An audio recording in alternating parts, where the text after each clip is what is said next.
把那個護岸這樣延伸了以後，我們去檢查一下這條小橋，這個小橋的坡度沒有問題吧？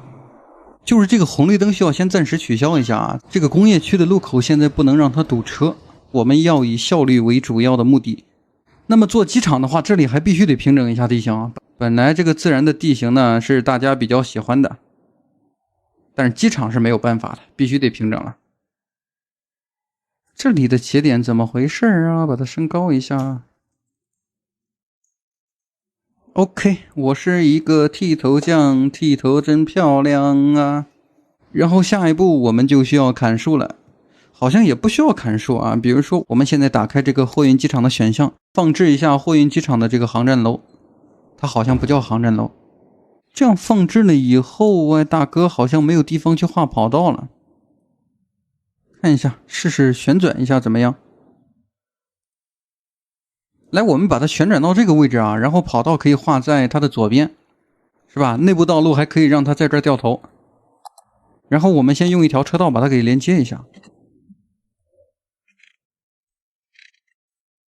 貨運機場就比較簡單了，最起碼這個停車位啦、酒店啦、公共交通是不用為他們制作的。只有一些貨車它會來到這個位置。然後我們在擴大它的分區的時候啊，這個樹木，我記得這個樹木它應該會自動砍掉吧？試一下。啊，不用我們再單獨砍樹了。然後這個地形呢，它也會變得非常平整。那麼接下來呢，這個航空貨運站發生了很多問題。首先，根據下方來比較的話啊，好像它的方向不是太平整，我們把它再次的旋轉一點點，再這樣調整，盡量減少直角，它是不會堵車的。這個方向呢，我們接下來需要去繪制跑道了。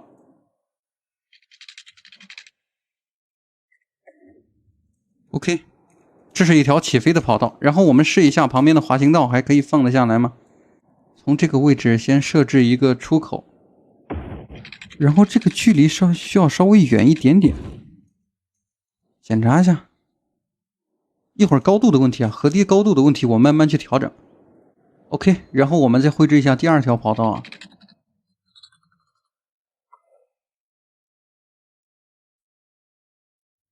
然後可以讓它從上方降落，因為上方的空間比較大一點。這個貨運機場的選項比較少，你比如說這個停機坪，然後我們是可以隨便放置的，就是這個地方現在看起來太小了，可能還需要再次的挪動一點。來，這樣我們先把左邊的道路給刪了，剛才忽略了這個問題。其實我本來想做一條跑道的，這裡的飛機不會太多的。你看啊，現在飛機起飛呢，它先走這條小型的滑行道，然後第一個路口可以進入第一個跑道起飛，第二個路口可以進入第二個跑道起飛。降落的話，兩條跑道性質是一樣的。第一條跑道通過最後方的路口進入滑行道，第二條跑道呢可以直接進入滑行道，這個方向是沒有問題的。那麼這個貨運機場的大小是這個樣子的，鑑於大家肯定會吐槽的，所以啊，我們可以展示一下遊戲自帶的一個小機場，它的大小其實只有這麼小。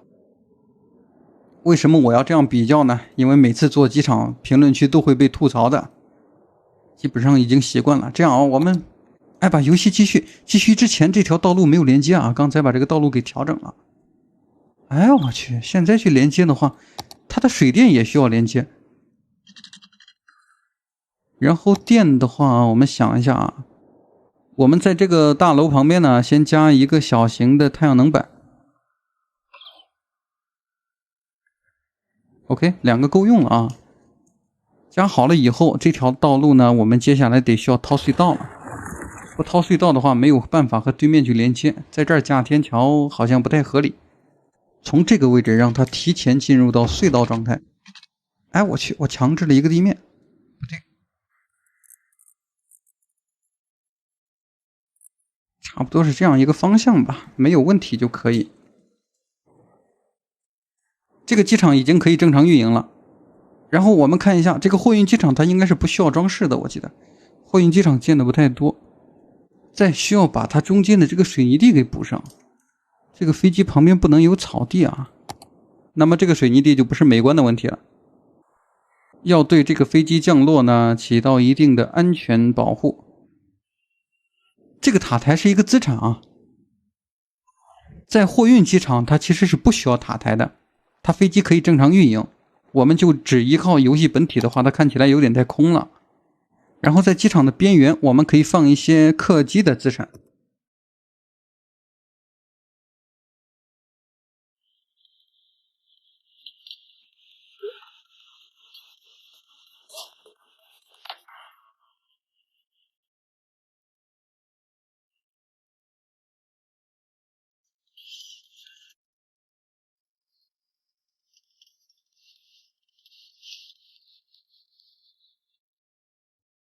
OK， 我们再找到这个机场的防護啊，盡量要讓這個地形變得真實一點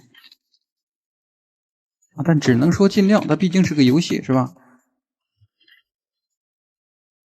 哎，哎呦我去！只一刻，心兒微一絲，向往着逍遙自在，逍遙自在。等下一個天亮，去上次牽手上環那裡散步好嗎？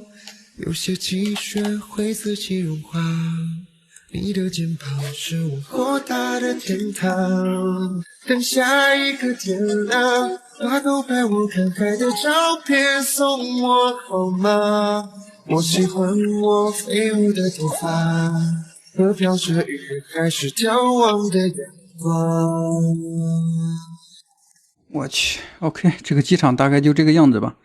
它本身是一個貨運機場啊，然後呢，其實後方這條馬路我們還可以再加一個貨運的火車站，和這個機場直接連接在一起。但是現在時間有限啊，因為今天造了2次，再造的話今天就更新不了了。大概就是這個樣子，已經過來車了。這位運油車呢，它要把它的石油進行出口，然後呢，飛機上可以運石油嗎？好像不可以吧。不過這個不重要啊，它既然是一個遊戲，是吧？我們不要計較那麼多。這個方向呢，大概就這個樣子吧。